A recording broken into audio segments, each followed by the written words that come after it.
3 ঘন্টা পর পর ওষুধ খাবেন, তাহলে মানুষ ঘড়ি দেখে 3 ঘন্টা পর পর ওষুধ খায়। কারণ ডাক্তার বলেছে 3 ঘন্টা পর পর ওষুধ না খেলে পরে আপনার লিভারের সমস্যা হয়েছে, ভালো হবে না, কিডনির এত পার্সেন্ট ড্যামেজ হয়ে গেছে, ঠিক হবে না, রক্তে বিলিরুবিনের এই পরিমাণ ঘাটতি হয়েছে, যা সারবে না। তাই আপনি ডাক্তারের বলা কথাটা মানেন। 3 ঘন্টা পর খেতে বলেছে তাই খাবেন, গ্লুকোজ প্রতিদিন কতটুকু খেতে বলেছে তাই খাবেন, রুটিনে ভাত খেতে বলেছে তাই মানবেন। কারণ আপনি, আপনার কাছে জীবনের মূল্য আছে, বাঁচতে চান, কিন্তু আপনার কাছে মূল্য নেই আপনার দেওয়ার সময়, আল্লাহর দেওয়া সময়ের আপনার কাছে মূল্য নেই। ডাক্তার বলেছে 3 ঘন্টা পর ওষুধ খেতে, সেটা বাদ দিবেন না, কারণ এটা আপনার বিশ্বাস যে তাহলে পরে আমার জীবন থাকবে না। কিন্তু এই মাঝের 3 ঘন্টা আপনি কিভাবে অতিবাহিত করবেন তা নিয়ে আপনার সামান্যতম চিন্তা কাজ করে না, আপনার কাছে মনেই হয় না। সময় তো উপস্থিতি, সময়কে মূল্যায়ন করতে হবে। পৃথিবীতে আমাদেরকে, আমরা ব্যবসায়িক পণ্য, পৃথিবীতে কিছু মানুষকে নিয়ে কি করছে? ব্যবসা করছে। ঠিক একই রকম ভাবে আমরা যাদের কথা এতক্ষণ ধরে বললাম, তারা আমাদেরকে নিয়ে ব্যবসা করছে। আপনি কারোর ব্যবসায়িক পণ্যে রূপায়িত হয়েন না, আপনাকে সময়কে মূল্যায়ন করে। দুনিয়ায় কিছু করা সম্ভব, মরার পরেও আল্লাহর কাছে প্রতিদান পাওয়া সম্ভব। আল্লাহ বলছেন,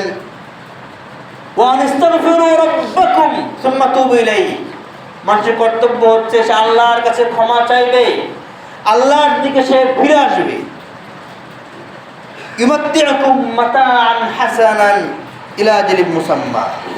আল্লাহ বলছেন, যারা তার সময়কে মূল্যায়ন করে আল্লাহর কাছে ক্ষমা চায়, আল্লাহর দিকে ফিরে আসে, আল্লাহ বলছেন পৃথিবীতে যতদিন সে বেঁচে থাকে, তাকে একটা সুন্দর লাইফ দিবেন আল্লাহ।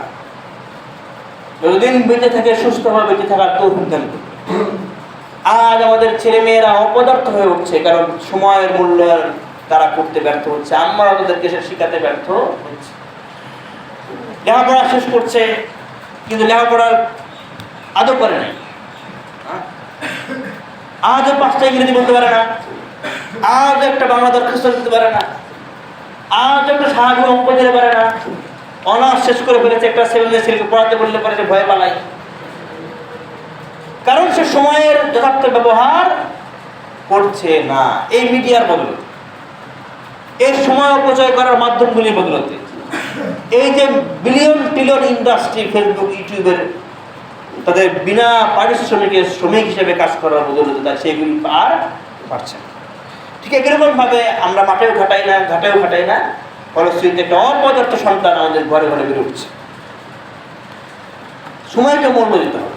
আল্লাহ বলছেন যে যারা আমার কাছে ক্ষমা চায়, আমার দিকে ফিরে আসে, যারা সময়কে মূল্যায়ন করে, আমি পৃথিবীতে তাদেরকে জীবন দিব, যেটা অবশ্যই নিয়ামতপূর্ণ হবে, অবশ্যই নিয়ামতপূর্ণ হবে।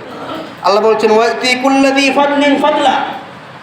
যারা আল্লাহর দিকে ফিরে আসে, আল্লাহমুখী হয়, যারা বেশি বেশি আল্লাহর ইবাদত বন্দি করে, আল্লাহর বান্দাদেরকেও অতিমাত্রায় প্রতিদান দিয়ে থাকবে।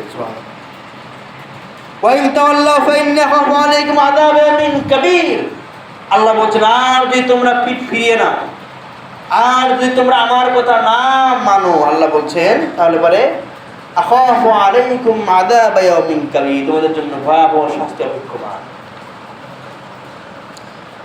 ওমা নুআখিরুহু ইল্লা লিআজালিন মা'দুদ। আল্লাহ মাত্র বলছেন সূরা হুদের মধ্যে, যার মানুষকে অবকাশ দিয়ে থাকি তার নির্দিষ্ট সময় পূর্ণ করার জন্য, কেবলমাত্র নির্দিষ্ট সময় পূর্ণ করার জন্যই অবকাশ দেওয়া হয়। নির্দিষ্ট সময় পূর্ণ হয়ে গেলে পরে শরীরের কোনো অর্গান নষ্ট হওয়া লাগবে, আবার সব অর্গান নষ্ট হয়ে গেলেও নির্দিষ্ট সময় আসার পূর্বে সে মারা যাবে না। পৃথিবীতে এমনও মানুষ আছে যে কোমায় চলে গেছে, তার মানে তার হাত চলে না, পা চলে না, নড়াচড়া করে না, এমনকি তাকায়ও না, কিন্তু মরে নাই। কি হয় নাই? মরে নাই। বছরের পর বছর বেঁচে আছে, মেডিকেলের তাকে বাঁচিয়ে রাখা হয়েছে। তাহলে আপনার জন্য নির্ধারিত সময় এসে গেলে পারে আপনার শরীরের কোনো অর্গান নষ্ট হওয়া লাগবে না, নির্ধারিত সময় শেষ হওয়াটাই যথেষ্ট, চলে যাবেন। আবার আপনার শরীরের সব অর্গান পচে নষ্ট হয়ে গলে গেলেও নির্ধারিত সময় আসার পূর্বে আপনার মৃত্যু হবে না। অতএব সময়কে মূল্যায়ন করতে হবে আমাকে। আল্লাহ রাব্বুল আলামিন বলছেন ওয়াংদিরিন নাস, আপনি মানুষকে অবকাশ দেন, ইয়াউমা ইয়াতিহিমুল আযাব, যখন তাদের সামনে শাস্তি এসে যাবে, ফায়াকুলুল লাযীনা যালামু, যারা নিজের উপরে জুলুম করেছে, যারা সময়ের অবমূল্যায়ন করেছে, যারা আল্লাহর বিধিবিধানকে ভায়োলেট করেছে, তারা বলবে রব্বানা আখিরনা ইলা আজালিন করিব, আল্লাহ আমাদেরকে সামান্য সময় অবকাশ দেন। তারা সময় চাইবে, কি চাইবে? সময় চাইবে, যে আমাদেরকে সামান্য সময় অবকাশ দেন। নুজিব দাওয়াতাকা ওয়া নাত্তাবিউর রাসূল, আপনি আমাদেরকে যে পথে ডেকেছেন, আপনার নবীর যে অনুসরণ করতে বলেছেন, আমরা সেইটাকে সাড়া দেব, সেই নবীর অনুসরণ করব। আল্লাহ বলছেন আওয়ালাম তাকুনা আকসামতুম মিন ক্বাবল মা লাকুম মিন যাওয়াল, তোমরা কি পূর্বে বলেছিলে না, তোমরা কি আমার কাছে পূর্বে ওয়াদা করেছিলে না যে তোমরা কখনো পদস্খলিত হবে না, আমার বিধিবিধান অমান্য করবে না, কিন্তু তোমরা অমান্য করেছো।